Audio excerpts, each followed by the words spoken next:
Queria também agradecer quem veio de moto. Por favor, levante a mão. Parabéns quem veio de moto. Nesse tempinho de Curitiba de hoje, se você veio de moto, você é um motociclista de verdade. Você, né? Não que quem não veio não seja, mas se aquele que veio, eu, como alguns de vocês sabem, comprei a moto há um tempo, mas tirei a habilitação há pouco tempo e decidi só andar com a moto quando eu pegasse a habilitação. Então estou habilitado aí faz um mês e pouquinho. Então no último culto que vocês vieram, eu ainda não estava andando de moto, estava ali só esperando a habilitação chegar para mim andar. Então eu já mudei um pouquinho, tá vendo? Estou melhor, né? Na outra falou, aquela calça mais coladinha, aquele tênis, você fechou o colete, ficou parecendo uma sainha, né? Aí o pessoal já me deu umas dicas, eu estou melhorando e prometo. E já queimei a perna, tá? Então já é meio caminho andado no motociclismo, né? Já tenho cicatriz de guerra aqui de ter queimado a minha perna. Mas olha, muito obrigado pela presença de cada um de vocês aqui. Você que saiu da sua casa, pegou sua moto, veio de carro, veio com a família. Você que está aqui nesse culto hoje, vocês não têm ideia o quanto é importante ter vocês aqui. Estava brincando com o Bob, meu amigo ali, também motociclista, barbudão ali, ó. Que todo culto ele senta ali. E ele estava viajando, competindo, lutando, professor de judô. E eu olho daqui de cantinho de olho e não vejo ele ali sentado. Aí hoje eu olhei ele do canto, subi, dei um abraço nele. Porque cada um de vocês são muito importantes, pode ter certeza disso. E olha que legal, esses dias eu estava numa loja de moto. E eu parei e um rapaz olhou para mim, muito legal. Acho que ele é do Águias. E ele falou para mim assim, você é o pastor lá da igreja que a gente fez o motoculto? Eu falei, sou. Aí ele pegou e falou assim, que legal pastor, foi muito legal aquele dia. Falei, olha só, tá vendo? A gente vai formando irmãos, né? O motociclismo vai gerando uma família que a gente começa a se conhecer onde a gente passa, começa a cuidar onde a gente passa. Isso é muito importante, não é verdade? Porque a gente vive um tempo que as pessoas não se importam mais umas com as outras. As pessoas passam pelas outras, é um carro quebrado na estrada, é alguém que se acidenta. A gente passou esses dias, minha esposa, num carro que tinha tido um acidente, nada sério, mas na linha verde. E eu acho que tinha mais gente com o telefone tentando gravar do que gente realmente tentando ajudar, né? E a gente vive, infelizmente, essa geração. Então, hoje você fazer todo esse movimento como motociclista tem feito, esse cuidado que tem um com o outro, independente do tipo da moto, com certeza é algo muito bom para as nossas vidas e para a vida de quem está olhando, né? Quer ver um exemplo? Esses dias eu vim trabalhar de moto, a primeira vez que eu vim trabalhar de moto. E vinha um medo de chover, né? Você sabe que no começo você fica meio receoso, né? Você não quer molhar a moto, você fica... Depois você vai indo, né? Me perdoem os mais puristas, mas eu lembro que eu desci e estava na frente da rodoviária. E eu desci quase a via calma toda, trocando ideia com o motoboy. Cada semáforo que a gente parava, eu e o motoboy, a gente batia um papo. A gente ia mais um pouquinho e a gente batia um papo. A gente parava no outro semáforo, a gente trocava ideia mais um pouquinho. E lá na frente da rodoviária a gente estava parado, e eu tenho uma moto parecida, mais naked assim, né? E eu lembro que o motoboy olhou para mim e falou assim, isso aí tiozão, é isso aí meu, chamando de tiozão o caminho inteiro, né? Eu falei, não, beleza, tiozão eu já aceito, não tem problema. Mas na hora que a gente foi sair, ele olhou para mim e falou assim, e linda CBzona, hein tiozão? Eu falei, pô, obrigado, né? Qualquer forma que seja... Tô me enturmando com os motoboy também, tô ali, o motociclismo não tem barreiras, na verdade. Seja aquele motociclista que é o que trabalha todo dia com as motos, como a gente vê, o pessoal que corre essa cidade de cima e embaixo, dando movimento. Seja o cara que está na estrada, curtindo a sua customzona lá, aproveitando o sol. A gente sabe que Deus ama a todos, né? E quem somos nós para sermos indiferentes diante disso? Por que eu falo isso para você? Porque olha só, tem um texto na Bíblia, Mateus 14, do versículo 13 ao 21, eu queria ler com vocês aqui. E a gente vai ver uma situação parecida como essa. Se você trouxe a sua Bíblia, abre lá, Mateus, capítulo 14, versículo do 13 ao 21. Se você não trouxe a sua Bíblia, você pode acompanhar comigo lá no telão juntinho também, que vai passar o texto para você, tá? A versão que eu vou ler aqui, ela pode ser um pouquinho diferente da versão que você está acompanhando, mas diz exatamente a mesma história. Ouvindo o que havia ocorrido, Jesus retirou-se de barco em particular para um lugar deserto. As multidões, ao ouvirem falar disso, saíram das cidades e o seguiam a pé. Quando Jesus saiu do barco e viu tão grande a multidão, teve compaixão deles e curou os seus doentes. Ao cair a tarde, os discípulos se aproximaram dele e disseram: este é um lugar deserto, já está ficando tarde. Manda embora a multidão para que possam ir aos seus povoados, comprar as suas comidas. E respondeu Jesus: eles não precisam ir. Deem a eles, vocês, algo para eles comerem. E eles disseram: tudo que temos aqui são 5 pães e 2 peixes. E Jesus disse: traga-nos aqui para mim. E ordenou que a multidão se sentasse na grama, tomando os 5 pães e os 2 peixes, e olhando para o céu, deu graças e partiu o pão, e em seguida deu aos seus discípulos e a estes na multidão. Todos comeram e ficaram satisfeitos. E os discípulos recolheram 12 cestos cheios de pedaços de pães que sobraram. E os que comeram foram cerca de 5.000 homens, sem contar mulheres e crianças. Já tinha ouvido essa história? Já? Então a gente vai orar agora para pedir que o Espírito Santo de Deus fale ao nosso coração através desse texto. Senhor Jesus, obrigado por esse tempo na Tua presença, ó Pai. Obrigado pelos meus amigos que vieram até aqui essa noite, aqueles que estão em casa nos assistindo, por esse tempo tão precioso, ó Pai. Depois de uma semana tão corrida, de tantos afazeres, ó Pai, de muitas batalhas que tivemos que vencer, o Senhor traz nesse momento aqui para que possamos Te adorar e glorificar o Teu nome. Então, Senhor, o que eu Te peço, que o Teu Espírito Santo fale aos nossos corações através dessa palavra. Que Ele, ó Pai, conduza a nossa vida cada vez mais ao centro daquilo que é a Tua vontade. E que possamos aprender, ó Pai, ainda mais sobre Ti nessa noite. É o que eu peço e Te agradeço no nome de Jesus. Amém, amém e amém. Esse texto é muito precioso, porque ele fala de um milagre. E a gente vê que é um dos primeiros 4 sinais que Jesus faz, caminhando através desses milagres que iam movendo. Muitas pessoas conhecem a multiplicação dos pães e dos peixes, e muitas pessoas associam que de todos os milagres que aconteceram, esse foi um dos mais marcantes. Eu estive nesse lugar, eu tive o privilégio de ir exatamente aonde isso aconteceu. E é uma colina muito linda, onde tem essa pedra, e lá embaixo é o mar da Galileia.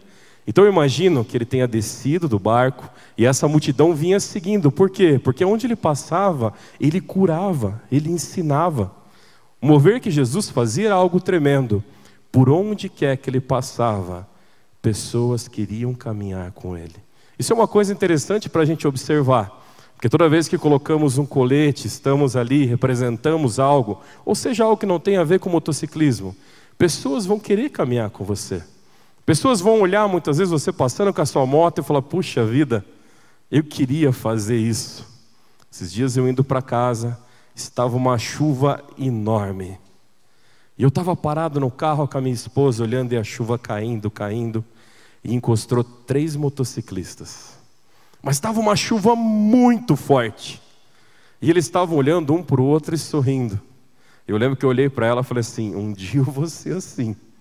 Um dia eu quero ser assim. Eu vou chegar nisso. Eu vou estar embaixo da chuva de moto e vou estar sorrindo, né? A gente olha para as coisas felizes da vida e isso nos inspira. Então eu imagino que caminhar com Jesus onde ele andava não era algo ruim, não era algo pesado, era algo divertido, era algo gostoso, era algo prazeroso. Não somente pelos milagres que iam acontecendo, porque muitas pessoas que estavam ali não estavam caminhando por isso. Eu fico imaginando as pessoas andando seguindo a Jesus, e de alguma forma os discípulos riam, e Jesus contava alguma coisa, e de repente olhava para alguém com aquele amor nos olhos que só ele tinha, e ele devia sorrir para as pessoas. Quando eu estava exatamente naquele lugar, e eu vi aquela vista, eu imaginei a multidão sentada, esperando para ouvir Jesus falar. Sabe, muitas pessoas vão olhar para a tua vida, e vão esperar você abrir a boca, você falar alguma coisa. E você precisa pensar muito o que você vai falar. Você tem que cuidar muito se você é aquele que junta ou aquele que espalha. Se você é aquele que soma ou aquele que divide. Se você é aquele que abençoa ou aquele que amaldiçoa. E olha que interessante, nessa história a gente vai ver várias pessoas assim.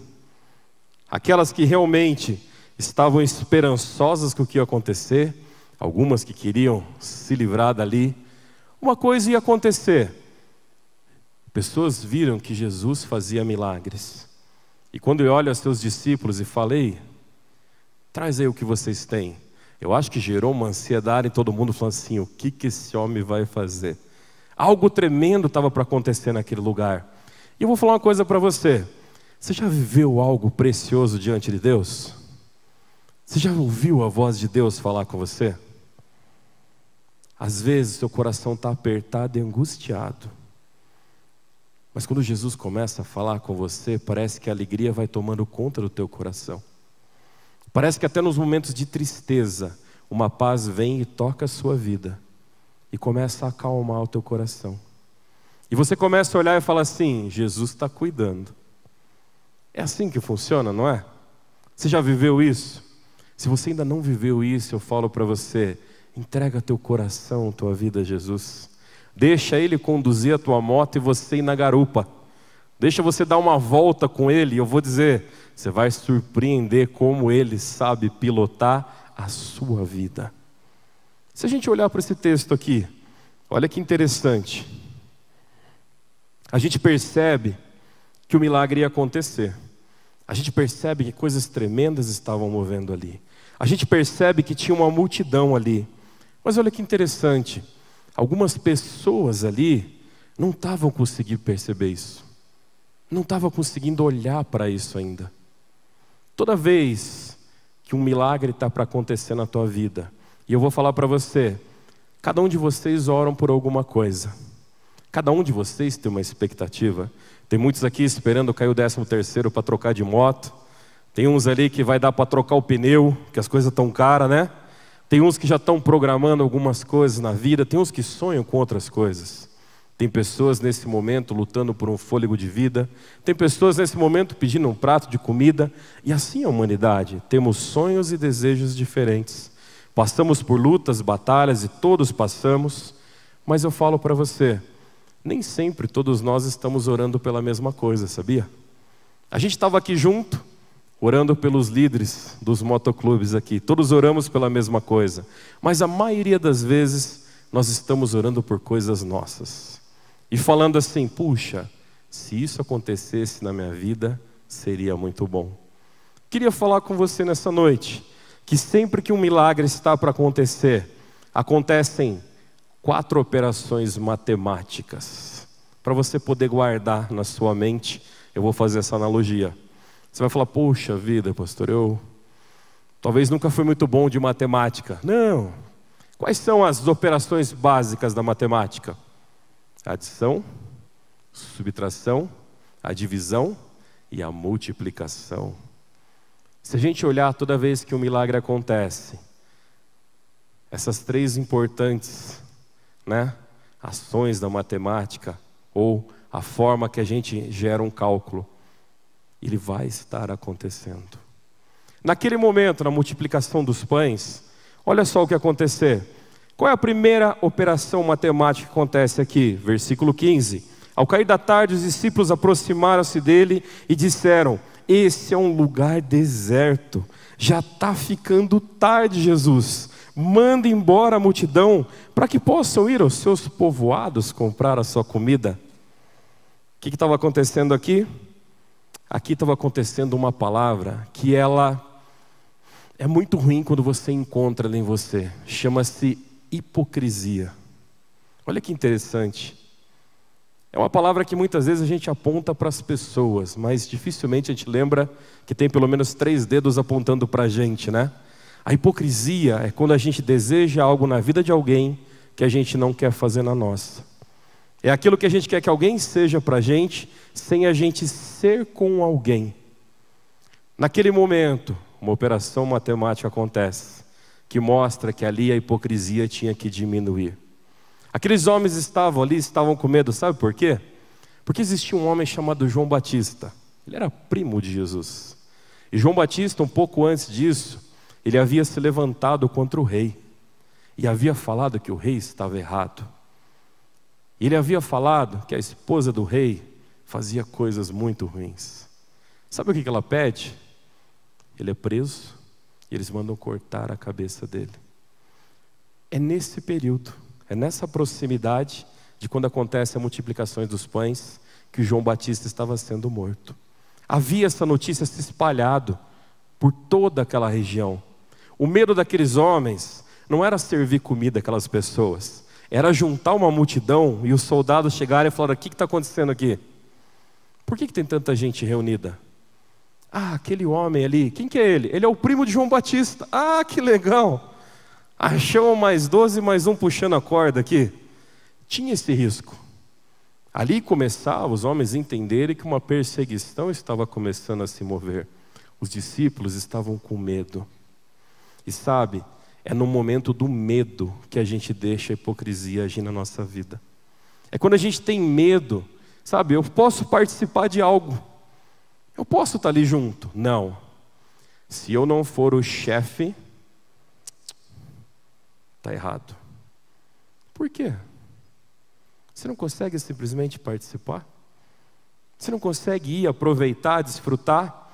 Não, se todo mundo não olhar para mim, se todo mundo não perceber a minha presença, não está certo. Eu tenho que ser o centro. Porque eu entendo mais, e aí a gente começa a deixar a hipocrisia crescer. Sabe? Quando o milagre de Jesus está para acontecer, simplesmente participe, desfrute, observe. Glorifique o nome dEle, engrandeça o nome dEle, louve o nome dEle, porque o milagre vai acontecer, independente da sua hipocrisia ou não. Independente se você olha para aquilo que Deus quer para a tua vida, aquilo que você precisa mudar, e você ainda está apontando para todo mundo. Não é isso. Participa. Apenas olha e fala assim: eu preciso. Muitas vezes você não vai precisar daquele milagre que vai estar acontecendo, mas fazer parte daquilo é algo tremendo. Eu lembro um dia que eu estava caminhando na mata, e a gente estava cortando alguns cânions e alguns rios, e eu lembro que apareceu do outro lado do rio uma onça parda. Tinha um rio, uma distância daqui em vocês mais ou menos, e a onça apareceu. Sabe o que aconteceu? Apareceu outra. E aí você trava, né? Para que lado eu vou? Quando você está em 2, 3, você só precisa correr mais que o outro. Isso é tranquilo, né? Mas será que eu corro mais que o outro? Essa é a grande dúvida. E eu lembro que eu olhei e subiram 3 filhotinhos. E a primeira onça parda olhando para a gente, elas passando. E o rapaz estava comigo e falou: a gente corre, o que a gente faz? Eu falei: só olha essa oportunidade única que Deus está nos dando. Quantas pessoas não tiveram o privilégio que a gente está tendo? Confesso, eu estava com medo também. Mas já que podia acontecer uma coisa grave ou não, porque se a onça quisesse pular aquele rio, ela pularia com uma facilidade muito maior do que eu me virar para trás. Mas elas simplesmente passaram, entraram no cânion e foram embora. E eu fiquei com aquilo na minha mente até hoje. Deus permitiu algo na minha vida que eu nunca teria imaginado. Ver a natureza daquela forma, provavelmente devia ser o macho e a fêmea, 3 filhotinhos, e eles atravessando. Normalmente a gente vê isso no quê? No zoológico, na televisão, e passarem assim pertinho. A gente muitas vezes olha para o milagre quando acontece exatamente o que a gente quer, não quando acontece aquilo que a gente não espera. Deus nos dá muitas coisas que a gente não espera, mas que é importante para a gente. Eu lembro que eu olhei aquele dia e falei: cara, que presentão de Deus. Saí de lá, já foi outro presentão também que eu falei: Deus, obrigado. Porque eu lembro que a trilha inteira eu fui andando olhando para trás, né? Só vendo. Eu falei: vai que aquela onça que estava procurando comida, né? Falasse: vamos pegar o gordinho, que o gordinho é mais lento, né? Vamos ter mais carne ali para poder tocar o barco. Mas isso não aconteceu. Quando a gente está com medo, a gente deixa a hipocrisia falar mais alto. E a gente começa a se perder e esquecer de quem é o nosso Deus e quão poderoso Ele é. A gente começa a se esquecer daquilo que Ele pode fazer. E a gente se esquece que Ele conhece o nosso coração. Se a gente diminuir a hipocrisia, o que a gente precisa para poder viver esse milagre? Olha que interessante. Versículo 16. E respondeu Jesus: eles não precisam ir, dê-lhes vocês algo de comer. Aqui a gente vê algo muito importante. A gente precisa somar a responsabilidade. Quando você vê algo acontecendo que incomoda teu coração, Deus quer te usar. Não para você tumultuar, para você brigar, para você dividir. Ele quer usar a tua experiência de vida. Ele quer usar a tua mente. Ou Ele quer te transformar. Ele quer trabalhar a sua vida. E a gente precisa disso. Toda vez que o milagre está para acontecer, a soma da responsabilidade acontece. Se aqueles discípulos fossem embora e falassem: ah, Jesus, não vai dar. João Batista morreu lá e eu não quero ser o próximo. E cada um fosse embora, o milagre iria acontecer? Claro que iria, porque Jesus estava ali. Não os discípulos que iam fazer.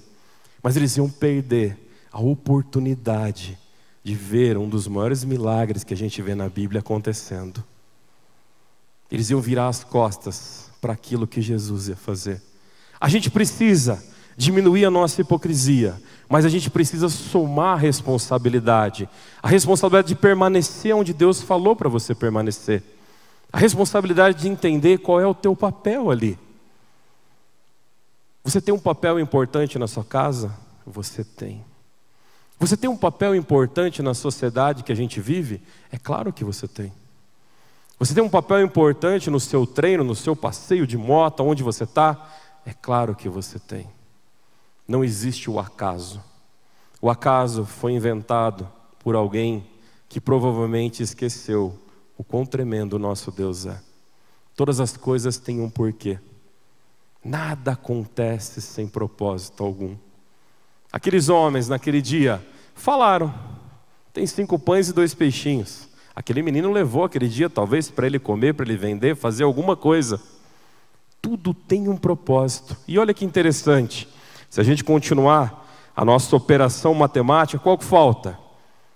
Já diminuímos, subtraímos, já somamos. Então vamos dividir um pouco. Versículo 17, 18 e 19. E eles lhe disseram: tudo que temos aqui são 5 pães e 2 peixinhos. Traga até aqui, disse Jesus. E ordenou que a multidão se assentasse na grama, tomando os 5 pães e os 2 peixes. E olhando para o céu, deu graças, partiu o pão e em seguida deu aos seus discípulos e eles à multidão. Nesse momento que o milagre aconteceu, estava movendo, poder diminuir aquilo que não precisava, poder somar aquilo que era necessário, fez com que eles vivessem algo muito precioso. Aquilo que parecia tão pouco na mão de alguém, se tornou muito na mão de Jesus. Eu acho muito legal quando eu converso com o Jonas, que o Jonas falou para mim assim: quando a gente for passear de moto, for para alguma missão, alguma coisa, a gente anda pela velocidade daquele que anda mais lento. Provavelmente você, tá? Que vou estar ali daqui para frente. Mas sempre a gente precisa se basear naquele que está indo mais devagar, porque senão ele vai ficar para trás. Olha que interessante, o Cantec está ali sentado, e certo dia ele contando para mim, estava subindo o Everest, algumas montanhas que ele já subiu, estou tentando fazer ele comprar uma moto, vou conseguir, estou ali tentando, a esposa dele não quer deixar, mas se Deus quiser, né, ela deve estar assistindo a gente agora, ficou brava comigo, mas ele contou para mim que quando você vai subir uma montanha, você tem que se prender nas outras pessoas através de uma corda. Você não pode subir sozinho. E essa corda forma uma fileira e todos vão se prendendo nela. E você tem que andar pela velocidade do mais lento. Se você tentar andar mais rápido, você mata o lento e você vai se cansar puxando o lento. Se o nosso objetivo é chegar, então por que pressa? Se eu já sei onde eu tenho que chegar, se eu já sei o que eu tenho que fazer, se eu já sei o que tem que acontecer, se eu já sei que esse é o caminho, então por que eu estou acelerando as coisas? A gente acelera as coisas quando a gente não confia em Deus. Pode ter certeza disso. Quando você acelera a sua moto e ela está passando ali dos 100, você está feliz. Está passando de 120, você está feliz. Se por um acaso alguém já fez isso e está passando de 200, ou você quer ver Jesus muito rápido, ou você não crê nele, não é verdade?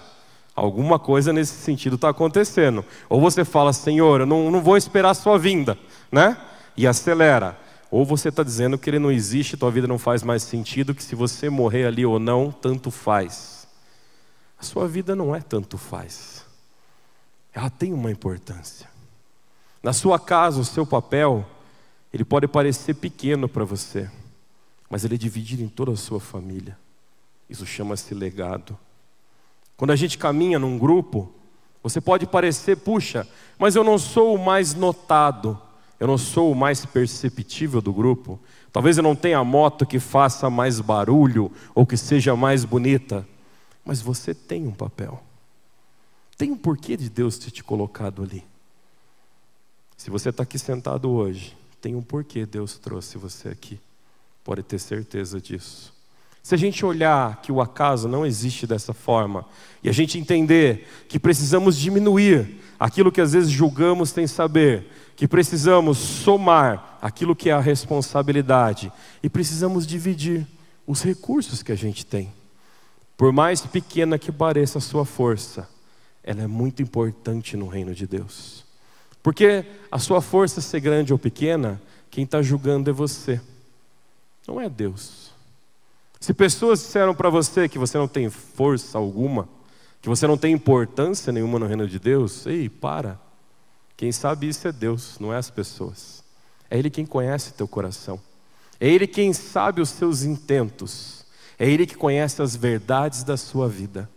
É Ele quem conhece o porquê você está aqui. Foi Ele quem te chamou. Foi Ele quem te moveu. Foi Ele que fez com que pessoas falassem, mesmo sem moto, mas eu vou de carro. E pessoas que falaram, pode estar chovendo canivete, que eu vou aumentar minha coleção de canivete, mas eu vou de moto.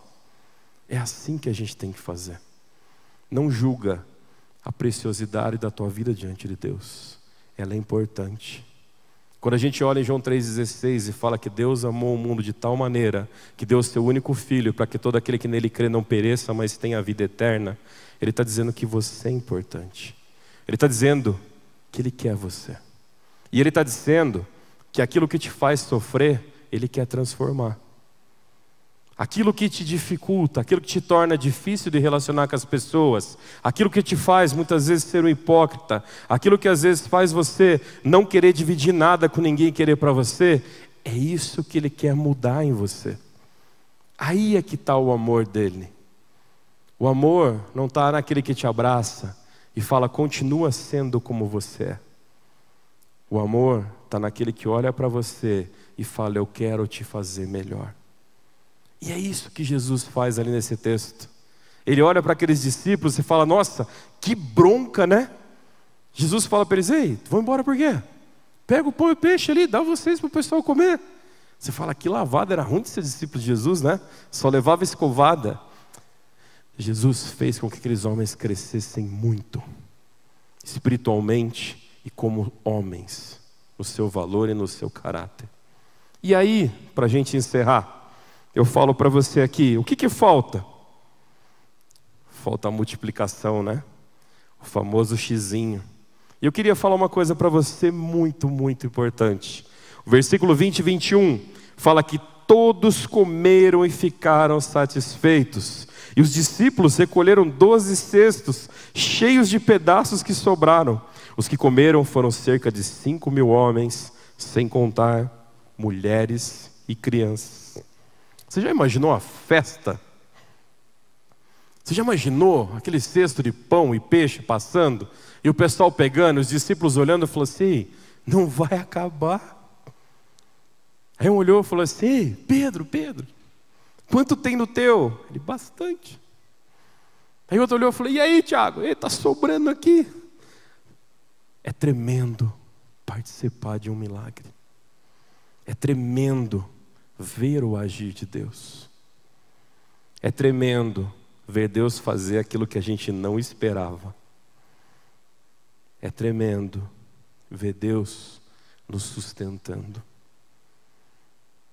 Se tua vida por algum instante parece não fazer sentido, se tua vida por algum momento parece talvez não ser mais um milagre para você, eu queria dizer para você nesse instante, que que o teu fôlego de vida faz parte desse milagre. Eu queria dizer para você que aquilo que Deus põe no teu coração, no momento que Ele te colocou num grupo, que Ele te botou num colete, que Ele te escolheu para isso, Ele estava dizendo: eu vou fazer um milagre. Pega teu cesto, pega seus pães, pega seus peixinhos, porque eu vou fazer. A gente tem dificuldade de entender que quem multiplica é Ele.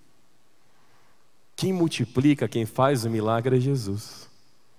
A gente olha e fica imaginando: puxa, eu quero participar de tudo isso, mas na hora do milagre, eu quero que alguém pare e fale assim: senhor fulano de tal, venha cá, queremos agradecer você pela sua participação na entrega dos pães e dos peixes. Sabe, isso não vai acontecer. E se acontecer, alguma coisa está errada.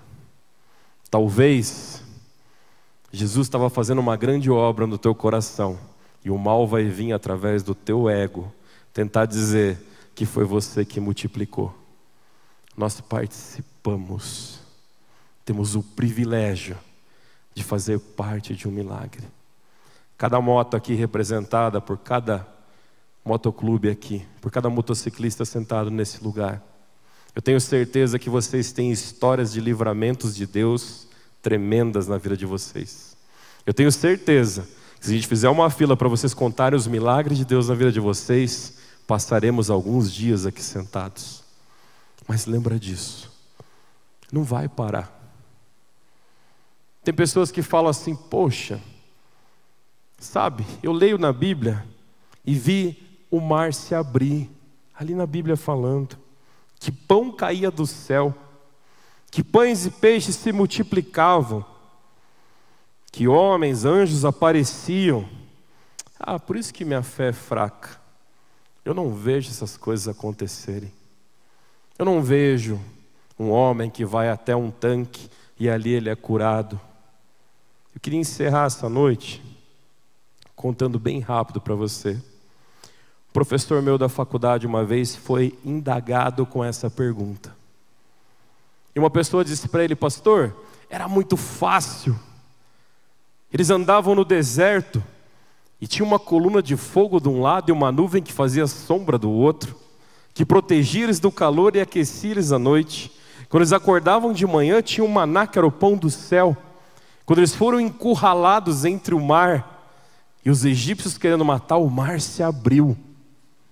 Poxa, como eu vou ter uma fé como aquele povo hebreu teve? Aquele pastor teve uma resposta vinda do Espírito Santo. E ele falou assim: minha irmã, você veio para cá agora na aula, que hora que é? Às 9 e pouco. Você desligou a sua TV? Ela falou: desliguei. O que está passando lá na TV agora? Um jornal, uma novela, algum filme. E a emissora parou de transmitir porque você desligou a TV? Ela falou: não. É exatamente assim os milagres de Deus, ele falou. Às vezes, você está tão ocupado com o seu eu, que a sua TV espiritual está desligada. Os milagres continuam acontecendo. O agir de Deus continua acontecendo. A multiplicação de Jesus continua acontecendo. Mas às vezes a nossa agenda está tão cheia. A nossa vontade de querer ser Deus está tão grande. A nossa necessidade de querer que Jesus traga a gente do lado e fala: obrigado. Obrigado por você fazer esse milagre. Faz a gente deixar de ver o quão tremendo o nosso Deus é. Guarda essa palavra no teu coração. Medita nela. Olha para a tua vida e não para o próximo. Porque a primeira coisa é você fazer o quê? Não diminuir. E querer lembrar de pessoas que fazem parte da tua vida. Não. Lembra dos milagres que Ele fez em você. Lembra quando Ele te deu um marido e você ficou feliz porque tinha alguém do teu lado. Lembra quando te deu um filho que você tanto orava. Lembra quando Ele te sustentou quando parecia que não tinha nada. Lembra naquele dia que você estava tão doente, que você respirou e falou: Senhor, obrigado por esse fôlego. Senhor Jesus, estamos na Tua presença aqui, ó Pai. E obrigado pela presença de cada um. Senhor, nessa noite chuvosa de uma sexta-feira, o Senhor fez um milagre. O Senhor trouxe pessoas para te adorar e glorificar o teu nome. Diante de todas as coisas tentadoras, ó Pai, para que permanecesse em casa, o Senhor moveu a vida desses homens e mulheres aqui, Senhor, para que eles estivessem diante da tua presença, te louvando e engrandecendo. Senhor, continua fazendo os teus milagres. Que possamos diminuir, ó Pai, aquilo que nos afasta da tua presença. Que possamos somar, ó Pai, a responsabilidade daquilo que o Senhor nos dá, Senhor. O Senhor nos dá força, o Senhor nos dá sabedoria. O Senhor nos permite, mesmo com limitações, fazermos coisas que nós nos surpreendemos. Mas tem uma coisa, Senhor, que eu te peço, que possamos entender. Quem multiplica, quem faz é o Senhor, ó Pai. Então que toda honra, que toda glória, para todo sempre, seja sempre tua, ó Pai. Obrigado, Senhor, pela tua palavra dessa noite. Obrigado, Deus, pelo teu Espírito Santo me incomodar com essa palavra, Senhor. Lembro quando eu ali, lembro que o Senhor falava diretamente ao meu coração. E te peço, Senhor, transforma ainda mais, Senhor, cada um que está aqui e a minha vida, Senhor. Pois estamos diante de Ti, para que o Senhor cumpra a sua vontade. Aqui na nossa mão, não temos 5 pães e 2 peixinhos, Senhor, mas temos a nossa vida. Entregamos ela a Ti, Senhor, de todo o coração. Essa é a minha oração diante de Ti, ó Pai, no Teu santo e precioso nome, Jesus. Amém, amém e amém.